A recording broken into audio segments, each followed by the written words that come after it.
My piano teacher from third grade to senior year in high school, 9 years. I present to you, Jeannie McCausland.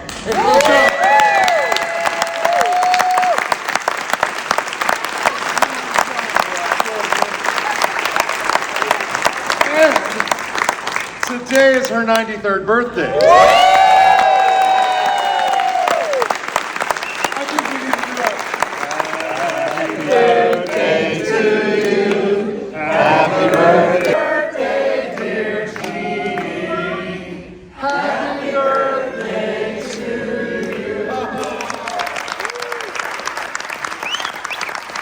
Because when we were talking about the concert, Tom, my brother, stand up for the fine people real quick. Tom.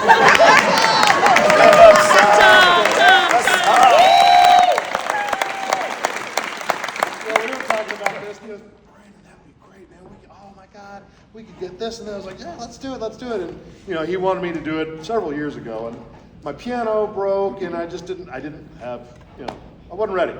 And I'm sure I added some frustration to your world, and I apologize for that, but here we are. But we talked about it a lot, and it finally came to fruition. So here I stand, right in front of you on stage. We were sitting out on our deck, and I was talking about this concert, and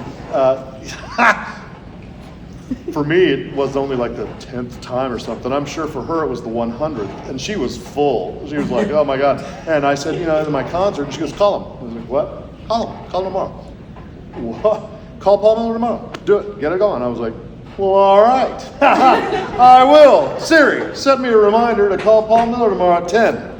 And then I promptly forgot about it. The next day, my phone made a funny noise, and I was like, oh, hell no.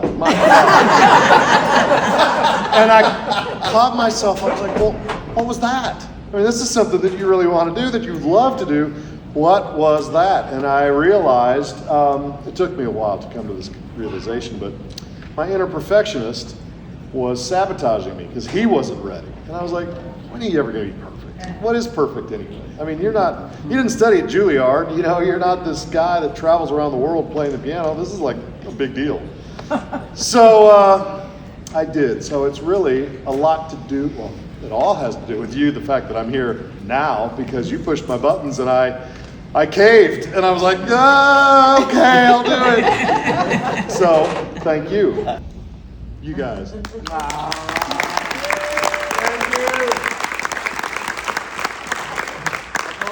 I texted Paul 2 days ago, and I go, hey, when are you going to KC? And he goes, Saturday morning. I was like, really? On Southwest flight, blah, blah, blah, at 8:20. He goes, I am. I go, what? So am I. He goes, I'm on row 6. I'm on row 6.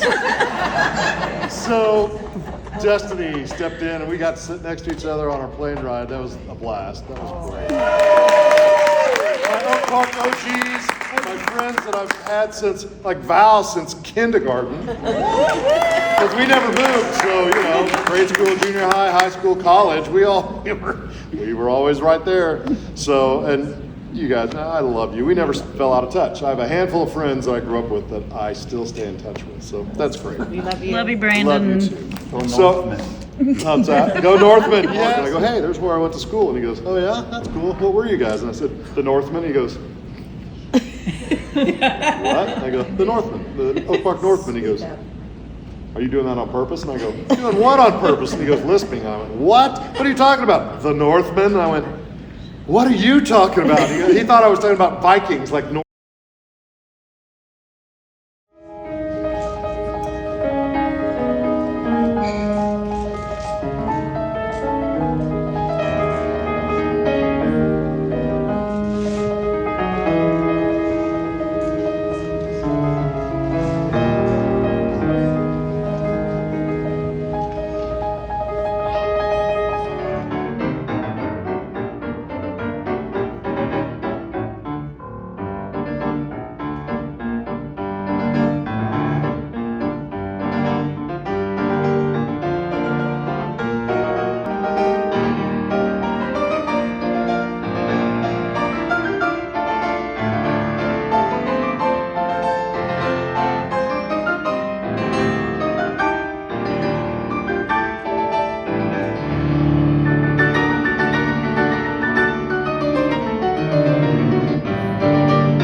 Joe Cocker was a freak, and I didn't know what to make of that guy.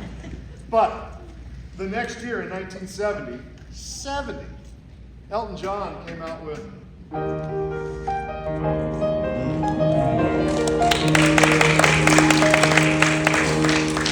It's a little bit funny because I was wondering if it was going to get that. Album in this key, which didn't make any sense because then the song started.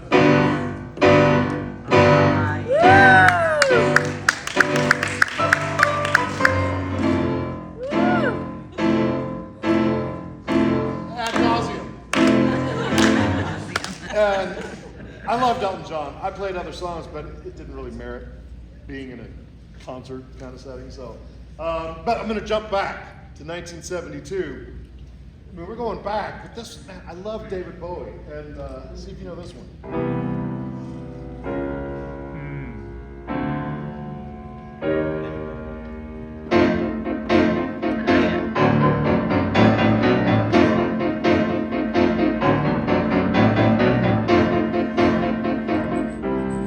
Right, changes, and then 73. Oh my God, 73.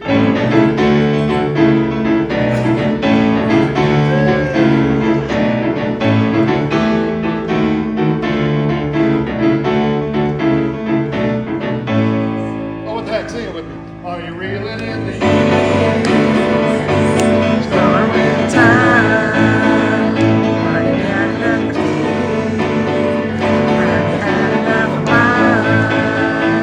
Kansas Left Overture came out. Remember that, Tom? Kansas Left Overture. That was one of the first albums that I just like lost myself into art, pulling out reading all the names of people and just like, oh my God. But bands started to play up in this higher register. They went out with What's Our Rose Above the Noise of the Sun.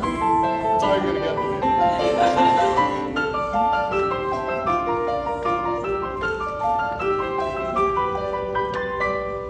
So that was fun, but then the next year, the same kind of thing up here in the top register. But 1977, this was a big song. Everyone that played piano had to learn this.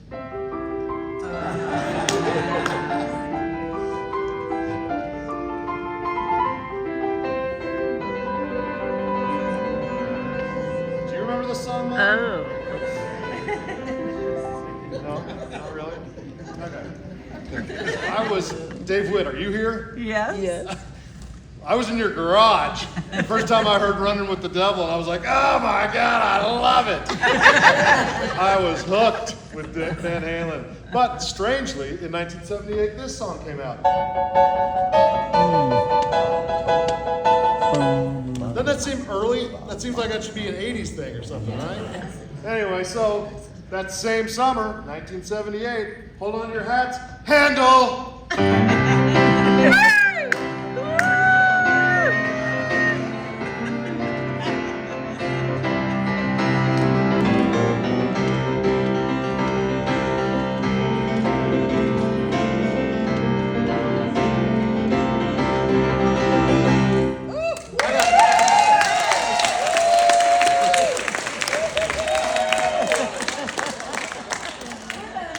That put me on the map. You guys can go now. No? Oh, Supertramp. Supertramp. Huh? Supertramp. Yes. Insert harmonica.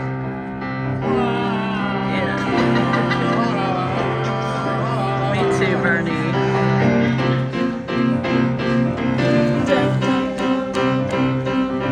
Remember that Breakfast America? Oh, The yeah. girl Yeah. With the tray. Yeah. That was a huge album. I loved that. That was Timberlake Lake time. And then that takes us out of the 70s and into the 80s. And this, I thought this was a high school song, but it wasn't. This was a freshman year in college song.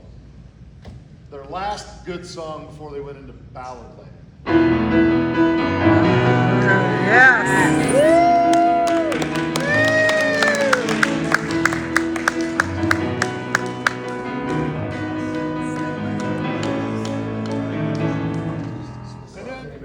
Paul Meek, this one's for you. Thank you. Oh, Michael Jackson.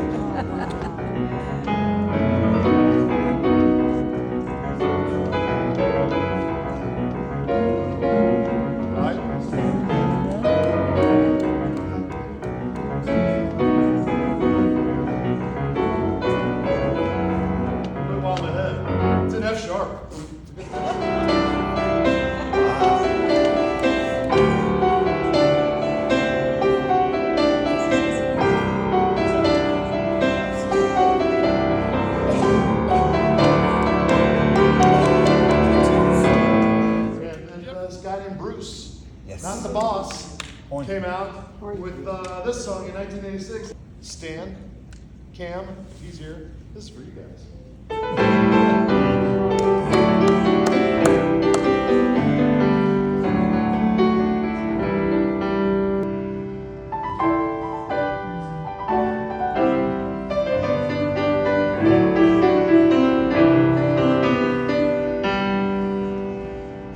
Drums fall. That was a good song too. And then that takes us out of the 70s and 80s. I jump into the 2000s just for one group. You might know this.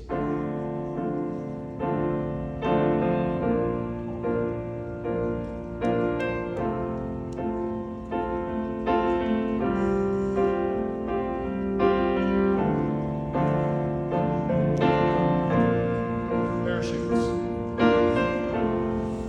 Coldplay. And you're like, I don't remember the band Parachutes. And of course they did.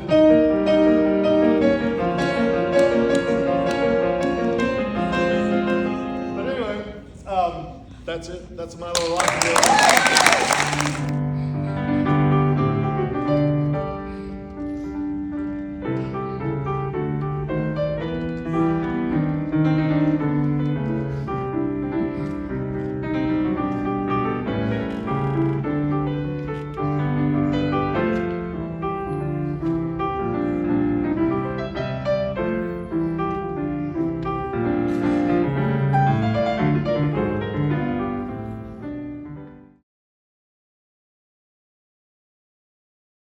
I heard I was like Rachmaninoff's Second Piano Concerto. Okay. So I ordered it. It's probably one of the most epic things that I play. It's 35 minutes long. I'll warn you right now. It's all up here. And, but it's incredible. It's so incredible, and it's probably his most famous of the four that he did. And there were famous songs from it that you'll be listening to it and go, wait, isn't that's a song? It'll happen like 3 times, I promise. A concerto, for those who don't know, is 3 movements, and it's going to sound like it ends about 9 minutes from now, but that's just the end of the first movement, and then it goes into a really pretty middle, which just builds, and then the third, which is like Seabiscuit, rounding the bend, and then buckle up.